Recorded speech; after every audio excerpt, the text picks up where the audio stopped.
கண்ணிலே கண்ணீரிலே. நேற்று தான் தெரியும் நீ ஃபுட் டெலிவரி பண்ணுற பையன்ட்டு. நல்லா யோசிச்சுட்டேன், உனக்கும் என் ஃபேமிலிக்கும் செட் ஆகாது, தயவு செஞ்சு என்னை விட்டு. விண்ணிலே வெண்மேகமாய்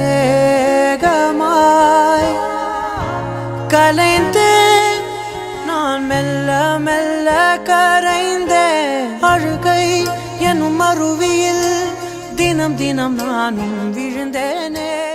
என்ன செல்லும் திடீர்னு வர சொல்லியிருக்க? ஏச்சி கையை விடு. ஏன் என்னாச்சு? இந்த ட்ரெஸ்ஸை போட்டு யாராச்சும் மீட் பண்ண வருவாங்களா? இல்லடி, டெலிவரி பண்ணிட்டு இருந்து கூப்பிட்டு அப்படியே வந்துட்டேன். தயவு செய்து இங்கேருந்து கிளம்பி, இல்லை மரியாதை கேட்டுரும். நிலவே உன் நிழலினை தொடர்ந்திட நானும் விழைந்தேனே.